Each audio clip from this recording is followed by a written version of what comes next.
Del libro Cuentos de tiza y pizarrón de Gustavo Robert, Dos perfectos extraños. Lidia Lobeña acababa de recibirse de bachiller. Ernesto, su padre, sabiendo que la economía familiar era bastante endeble, le pidió a su hermana Inés, jefa de preceptoras del colegio de donde su hija había egresado, que viera si podía ubicarla en algún puestito. Educar a su hija había sido un gran esfuerzo y era hora de que ella también se ganara el pan por sí misma. Así fue como una juvenil Lidia, con solo 19 años, entró como preceptora en la misma institución donde había sido alumna no mucho tiempo atrás. El sueldo no era muy abultado, pero lo suficiente como para pagar sus gastos y echarle una mano a sus padres, a quienes como estudiante solo había dado satisfacciones. A los pocos meses ya había renovado su guardarropa y comprado una motonetita 50 centímetros cúbicos con la que recorría las 7 cuadras que separaban su hogar del colegio. Su familia era de Buenos Aires, por lo que a fin de ese año decidió visitar a sus tíos para las fiestas. Se dirigió a la estación terminal de ómnibus de Río Cuarto, donde vivía, y en la boletería vio al que, según ella, sería el hombre de su vida, el Pepo Rivera, un muchacho de 30 años, soltero, deportista, muy apuesto, que no había logrado terminar el secundario, pero por recomendación de un familiar, había entrado a trabajar en Chevalier, la empresa de transporte de pasajeros tal vez más popular del país. Era un verdadero privilegiado al haber logrado un empleo así. Era un buen partido, como decían las abuelas, pero a pesar de no ser demasiado instruido y con cierta prepotencia de futbolista de potrero, su voluntad de trabajo suplía cualquier falencia. Lidia, con sus 19 años, creyó haber tocado el cielo con las manos. Era una linda muchacha, también trabajadora y autosuficiente, cosa que era importante, puesto que él se tiraba todo el sueldo encima comprándose pilchas de moda y frecuentando los lugares de diversión más conocidos. Hoy, a Pepo, nadie dudaría en calificarlo con el neologismo de metrosexual. Para ella era el Pepo, y su palabra era sagrada, cosa que su novio no dudaba en resaltar, basándose en que le llevaba 11 años de experiencia de vida y se había formado en la Universidad de la Calle, como le gustaba decir. Después de 6 años de novios con una casita sin terminar, pero posible de habitar, se casaron con todo el ajuar que habían ido acumulando, producto del sueldo de ella y regalos de toda la parentela. Pepo ya tenía 36 y Lidia 25. Tras 5 años de matrimonio ya tenían 3 hijos, Emanuel, Enrique y Marcelo. La constancia y dedicación al trabajo le granjeó a la muchacha un buen concepto entre las autoridades del colegio. La trasladaron a secretaría y luego, cuando ya había cumplido los 30, la nombraron prosecretaria. Se merecía con creces el puesto. Una vez en el cargo, Viviana, la secretaria y superior directa, la llamó aparte y le dijo: «Mirá, Lidia, vos sabés que en pocos años yo me jubilo. Yo sé que querés llegar a ocupar mi puesto, ¿es así?» «Sí, por supuesto, Viviana», dijo Lidia entusiasmada. «Bien. Entonces tenés que estudiar una carrera docente. Por más antigüedad que tengas, si llega a concursar para el puesto alguien con título, te va a ganar y vas a quedarte en la prosecretaría de por vida. Pensalo», le dijo con tono de gentil advertencia. Lidia no dudó, y a pesar de tener 3 hijos con 5, 3 y 1 año respectivamente, que ocupaban todas sus tardes y noches porque Pepo era el jefe de la casa y no hacía trabajo de mujeres, se inscribió en el profesorado de historia, tal vez el más largo de toda la universidad. Para Lidia no había desafíos grandes. Con 31 años de edad inició el primer año. El aula, como todos los primeros años, era una ensalada. Había chicos recién salidos del secundario, varios recursantes y otros de varias edades. Las carreras de historia y filosofía son por lo general las de promedio de edad más alto en las universidades. El hecho obedece quizás a que el ser humano comienza a cuestionarse su realidad y la de su sociedad recién cuando cuenta con cierta experiencia de vida. De ahí que no son pocos los estudiantes que no cursan con la idea de ejercer la profesión, sino como complemento cultural de otros trabajos, es decir, por satisfacción nociológica. Un viejo docente inauguró la primera clase señalando lo importante que era asistir a la universidad, diciendo: «Estimados jóvenes, sé que todos vienen aquí con la ilusión de ser un día profesores. Sin embargo, lamento decirles que la bota de potro no es para cualquiera, ya sea por falta de capacidad, de esfuerzo o por cambios en las circunstancias de la vida de este grupo, se van a recibir entre el 10 y el 15%. A partir de hoy, van a empezar a adquirir día a día nuevos conocimientos que le van a permitir ver la realidad desde un punto de vista diferente al común de la sociedad, pues sus elementos de juicio van a ser cada vez más variados y profundos. Por eso me permito sugerirles a los más jóvenes que, si están en pareja, tienen novios, etc., incorpórenla a este nuevo mundo, aunque sea indirectamente, porque se van a comenzar a sentir como extraños. Yo podría ser el padre o el abuelo de cualquiera de ustedes. Muchos años de experiencia me lo indican. Por eso se los digo de total buena fe». Algunos estudiantes lo miraron con expresión incrédula. Otros asintieron con su cabeza. Los más pensaron: «Este viejo no sabe lo que dice». Lidia Lobeña pensó exactamente eso, ya que el suyo no era un caso raro. En su curso había varios estudiantes casados, con hijos, y la mayoría trabajaba, además de estudiar, pero ella tenía un condimento especial. Además de 3 pequeños por criar, nunca se había planteado seguir una carrera, por lo que la lectura era un ausente con aviso en su formación intelectual. Conocía todos los actores y los argumentos de las novelas de la tarde, pero su vocabulario y su cultura general parecían un gigantesco gruyere. No pasó demasiado tiempo para que la muchacha notara su falencia. En el aula se codeaba con gente muy leída, diría el gaucho, que estudiaban por puro gusto, no como ella, que lo hacía impulsada por sus aspiraciones laborales.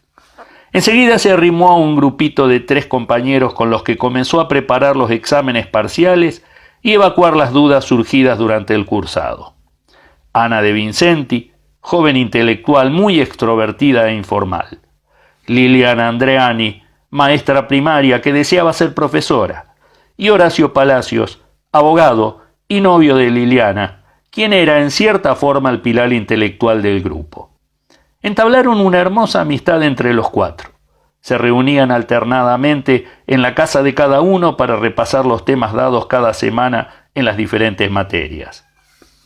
En vistas a lo endeble de su situación respecto de sus compañeros, Lidia fue a la librería del barrio, compró un diccionario de bolsillo y dio inicio a una rutina.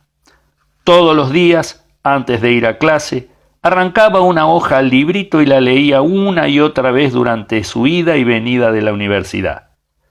A, primera letra del alfabeto. Aba, sufijo aplicable a los verbos en tercera persona del singular conjugados en pretérito imperfecto. Abad, autoridad eclesiástica que dirige la abadía. Y así sucesivamente. Llegaba a su casa por la noche y tiraba la hoja al cesto. Al otro día lo hacía con la siguiente hoja.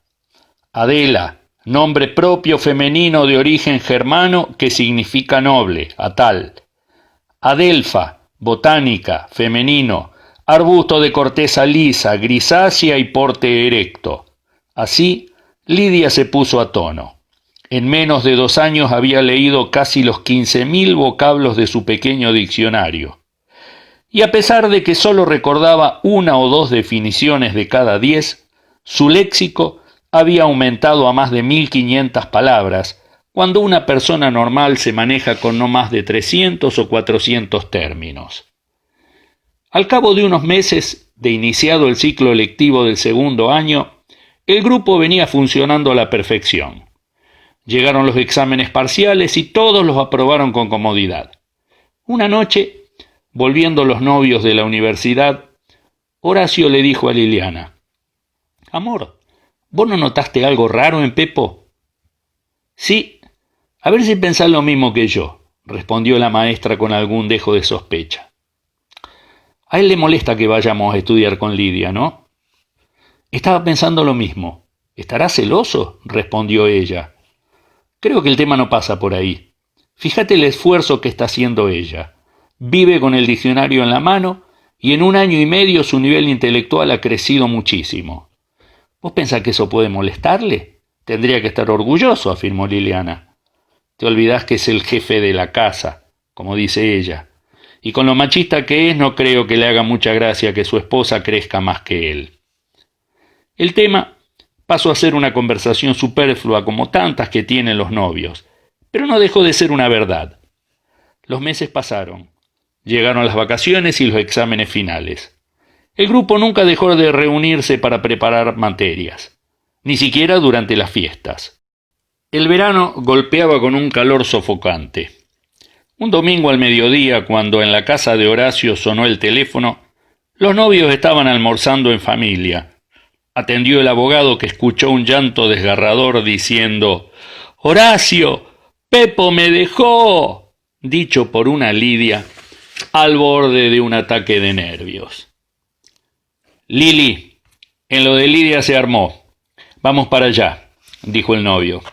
Efectivamente, su compañera estaba descompuesta. Insultaba a Dios y María Santísima, además de quien había sido hasta ahora el Pepo. Resultó que su esposo contaba con 43 años y empezaba a darse cuenta que ya no era el muchachito atlético y pintón de años anteriores. Además, se sentía cada vez más distante de su esposa, a quien a veces ni siquiera le entendía las palabras que usaba. Pepo Rivera había entrado en el cuarentazo y se había entusiasmado con una joven de 20 años que limpiaba la terminal de ómnibus, con la que tenía un romance clandestino. El verso no se equivoca cuando dice: «Es onzo el cristiano macho cuando el amor lo domina. Si pasa un perro y lo orina, se agacha y siente el olor pensando que es una flor que le ha dejado su china». Pepo había decidido decirle a su esposa que no la quería más y que se había enamorado de otra. Lidia deseaba literalmente matarlo. Lo echó de la casa a los empujones y le tiró la ropa a la calle. Afortunadamente los chicos estaban en lo de su abuela.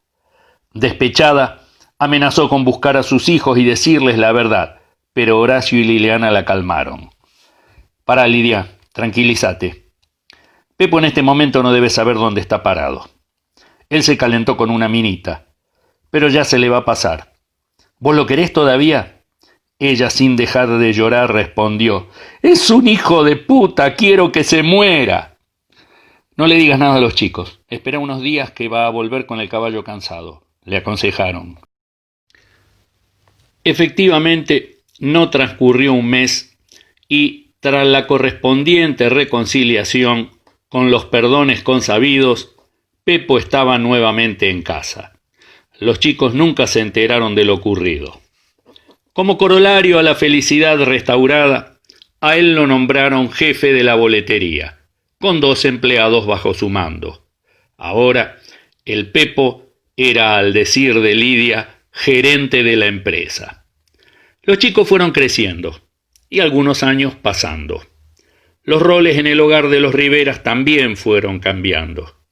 Pepo estaba todas sus horas libres mirando fútbol y los fines de semana jamás faltaba a los picados de la barra en el club.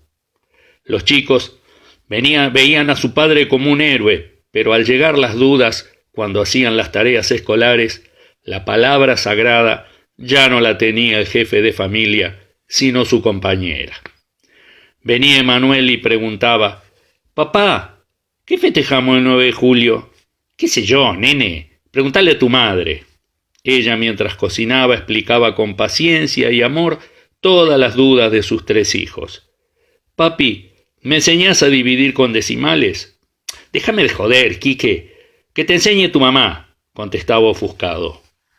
«Papá, ¿árbol se escribe con tilde?», preguntaba el más chiquito. «Andá y preguntale a mami», le decía Pepo. Las necesidades respecto de la escuela eran inexorablemente cubiertas por la madre. Pepo era una ilustre televidente de fútbol que cada vez perdía más protagonismo en la crianza de sus hijos. Cuando una pareja no comparte objetivos comunes a corto o largo plazo, puede ocurrir que cada uno adopte los suyos propios, y lenta, pero inexorablemente se aleje del otro, transformándose en extraños conocidos.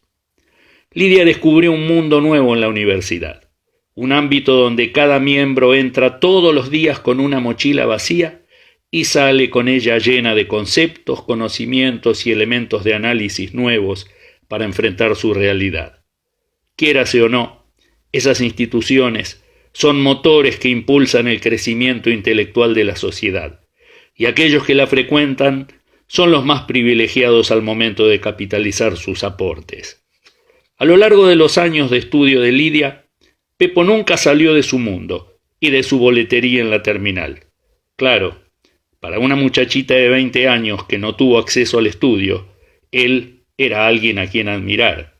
Era el jefe de la boletería, y sentía que con ella seguía siendo el Pepo, lo que le levantaba su autoestima. En cambio, para su esposa, si bien lo seguía queriendo, ya no era el referente de los años de noviazgo. La que había cambiado era Lidia, y él era quien más lo notaba, aunque nunca se lo había planteado. Llegó el fin del profesorado.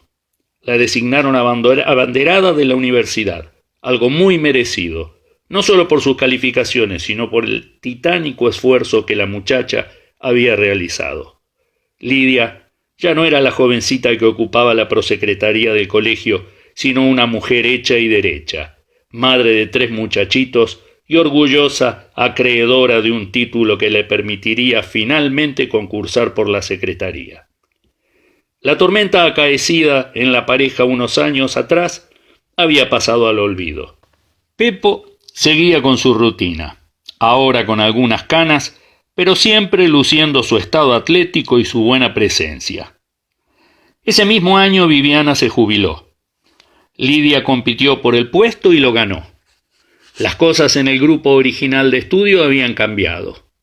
Ana había abandonado la universidad, Liliana y Horacio ya no eran novios y ella se había trazado en la carrera. Él estaba recién casado con una médica. Sin embargo, ambos profesores habían seguido juntos hasta el final y se habían recibido prácticamente al mismo tiempo. Eran en verdad excelentes amigos. Los hijos de Lidia lo querían como a un tío, aunque su relación con Pepo nunca había sido más que de 2 simples conocidos. Volvió a llegar el verano, y el 3 de enero, día de su cumpleaños, estaba Horacio festejando en familia.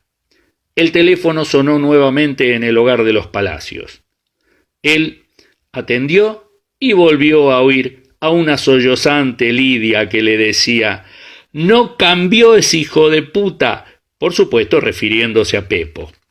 ¿Qué pasó ahora, Lidia?», preguntó sorprendido el amigo. «Vení, por favor, que te cuento», dijo ella algo más calma. Días antes de las fiestas, Pepo, con expresión de preocupado, le dijo a su esposa: «Lidia, no voy a poder pasar las fiestas con ustedes. El jefe de la boletería de San Francisco está muy enfermo y tengo que hacerme cargo de esa plaza porque en esta época del año hay mucha actividad. Te podrás imaginar que no puedo dejar una oficina sin jefe. Mi responsabilidad no me lo permite». Ella, con orgullo y mucha comprensión, aceptó la situación. «Claro, vos sos gerente». «¿Cuándo volvés, Pepo?», preguntó. «Para el 3 o 4 de enero estoy de vuelta», respondió él. El 23 de diciembre partió, subiendo a un coche de la empresa que se dirigía a San Francisco, siendo despedido en la terminal por su esposa e hijos. La Nochebuena y el 31 de diciembre se saludaron telefónicamente y se desearon felices fiestas con la esperanza de reencontrarse en pocos días. El 3 por la mañana, Lidia recibió un llamado que la dejó helada. «¿Con la señora Lidia de Rivera? La llamamos desde el Policlínico Roca. Necesitamos que se acerque por su marido». Salió desesperada pensando: «Pepo se pegó la piña viniendo para acá». entró velozmente a la administración preguntando qué había pasado. La empleada, con mucha tranquilidad, le dijo: «Señora, su esposo hace 3 días que está internado acá. Tuvo una operación.